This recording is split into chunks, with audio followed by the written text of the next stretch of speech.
I'm a cowboy, baby.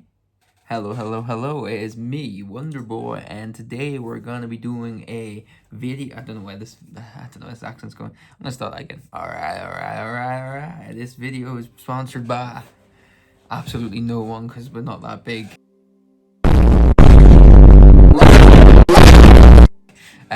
We are doing a review on Scream if it was a rom-com. Today we are bringing to you live from Wonder Boy the review of Hard Eyes. Hard Eyes, yeah. The way I can describe it is if Scream was a rom-com, you get. I've just realized this whole time I've been recording without my microphone. So we're gonna just continue from here, recording with my microphone. Beep boop beep, and we're now using my microphone. Silly me. How stupid am I? You totally don't know the difference. I've got to explain why am I wearing a cowboy hat. It's because I thought matches the tash, didn't it? Matches the tash. Here to talk about the romantic comedy horror film centered around Valentine's Day called Hot Eyes. Yes, I went and seen it. I saw it early. It comes out this Friday, I want to say, for Valentine's Day. So you lovers, you couples, if you want to go watch a horror film for your Valentine's Day, make sure you go to see Hard Eyes, because I quite enjoyed it. So I actually did another Scream Unseen, which is what I did with the previous video. It was Companion. Really enjoyed that. If you haven't watched that review, definitely go watch it. Hopefully this one's got a little bit more structure, this review, because I am a man of no structure. That's just me. What is the plot? The plot is the story follows. Oh, sorry, I forgot to. Let me just get my fire on, and we'll go back into the storytelling sofa. I think we need to come up with a name of it. The storytelling sofa is what it's going to be for now. Story follows a young creative professional named Allie, who you'll also know as Olivia Holt. She was in things like Toy Killer and Kicking It on Disney XD, which is definitely what I remember her from. So Allie seems to bump into a man who seems too good to be true. This man is named Jay. Jay is played by Mason Gooding, who you may know from things such as Scream, Y2K, and Fall. Quite good movies. I haven't seen Y2K yet. Definitely on my list. And he is also a young creative professional. Ali and Jay incorrectly are chased by the Hard Eye Killers, also known as HEK. Yeah.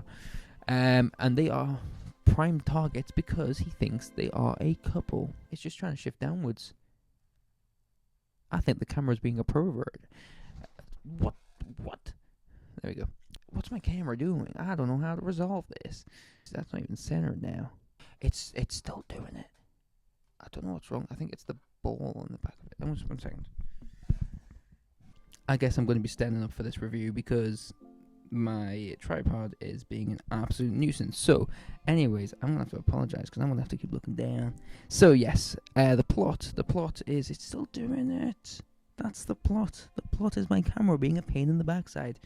The plot. So it's like a romantic comedy film with elements of horror. I wouldn't say it's elements, I'd say it's more of a horror film with elements of rom-com in there. So if you like romantic comedies, you will like this film. If you like horror films, you will also like this film. It's this is going all over the place, isn't it? You're getting a whole tour of my set apparently. So if you know any good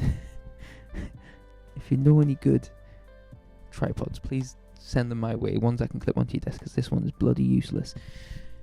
But yes, we're just going to keep changing angles every 2 seconds until one seems fit. Can you tell I've got ADHD? Plot, yes, so it's basically like a horror film with elements of rom-com in there. So if you like romantic comedies, definitely go watch this film. If you like horror films, also go watch this film. It brings all the elements of both of those, all three technically genres, because romantic films is, rom-coms is romantic comedy, so that's 2 genres, and then you got the horror films, 3 genres. So it's a great tri-genre film. So if you like horror and like rom-coms, definitely go watch it. It brings all the best elements of those kind of genres in there. So you've got the gruesome nature of the horror, so the kills and the jump scares and things like that. But you've also got the plot of the romantic comedy, and some of the jokes in there are great, and even the aspects of the romance is quite good as well between the 2 characters, and between Ali, who's currently trying to chase a man of some sort because she currently is no longer with her ex-boyfriend. We're going to talk about the cast because I don't want to spoil too much of the film. Olivia Holt, I think Olivia Holt is amazing as Ali. I think Ali is a great character. I think she portrays her single... She's basically just a single woman who can't, like, is just broken up with a boyfriend and she's looking to find someone new, and that's basically her role in the sense. She's almost like the final girl as well in that sense, so she is the main character, and I think Olivia Holt absolutely smashes that. I think she does her role very well, and I love her chemistry between her and Mason Gooding in the film. I think that's very, very strong, and it's evident in the movie as well. But yeah, moving on to Mason Gooding, he plays Jay. He is the other young creative professional, and he also does a smashing job as well. I really liked him in Scream, and I think he does just as good of a role in this one. And he doesn't, like, I quite like this character. It didn't take too much away from the main character or anything. He didn't try and steal the limelight. I think the limelight is literally is all, the lights are all on Olivia Holt, and I think that's the way it should be portrayed. And I think he does a smashing job of not stealing the show, because he does a good job and he doesn't need to do too much of a good job because he smashes it. You got Jordana Brewster, who plays Detective Shaw. Yes, that is a reference to Fast and Furious, because you might know her from Fast and Furious, Hobbs and Shaw. I thought of it during the movie, and you will also think of it during the movie, because there's definitely a reference to it. Jordana is also from Texas Chainsaw Massacre. I think it's the 2006 one, if I remember rightly. But Devon Sauer, he plays Detective Hobbs, also does a good job. Isn't in the film for too much of the film, so he's cool. He plays Shaw very well. Hobbs very well. Yeah, he's also in Final Destination and also Idle Hands, so if you've seen either of those movies, you might recognise him. I'll put some pictures on the screen somewhere, I'm very sure. But in terms of likes and dislikes, things I loved about the film, I thought the runtime didn't drag, didn't feel like I was kind of looking at the time during the movie. That's a big thing for me. If it's keeping my attention, it's doing a good job, because I don't have a very good attention span. Isn't that right? It's bloody right. But the kills in the film, I think, are really, really good. I think the opening sequence of the film is really, really strong as well. It's quite a long, thinking about it, it's quite a long opening sequence, but it's one that I feel like is necessary because it literally sets up the plot for the whole film. And I really enjoyed it, actually. I think it was quite gruesome, quite gnarly. Give me vibes of Saw, from, I can't remember which Saw film it is, but it reminded me of that. Don't know why. I kind of do know why. You'll see it when you watch it. But it's quite brutal. And I think HGK does a class job at playing the bad guy in the film. Well, yeah, you don't really see a lot of HGK during the film, which is great as well. Not too much killer. It's kind of towards the final act, and I quite enjoyed that. I don't like having too much killer because it just ruins it, didn't it? Like, everyone was like, oh, I want too much Pennywise. I want more Pennywise. As much as I love more Pennywise, if you had too much Pennywise, you would get bored of it. So, yeah, I thought it was quite funny as well, and it also doesn't take itself too seriously. That's something I really enjoy in films as well, when, especially in the rom-coms, you know, it kind of makes a joke about itself, and it kind of use the horror tropes that it should do and things like that. I also quite like the outfit of the HGK killer, and I also liked the style, so like the way he does his kills and his mannerisms and stuff like that within the film. I think it's really good. In terms of dislikes, though, we're going to go on the bad stuff.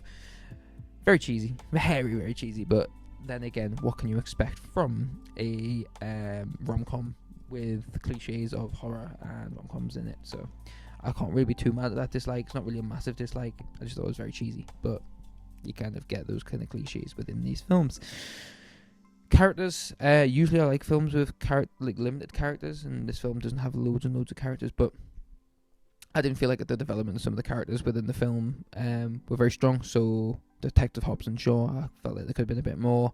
There's a few other characters in the film, I'm not going to spoil it, that should have had more development to justify their reasoning in the film, in my opinion anyways. Yeah, I didn't think there was enough backstory for the HEK besides the obvious ones. Oh, he's killed in this place, he's killed in that place, that's it.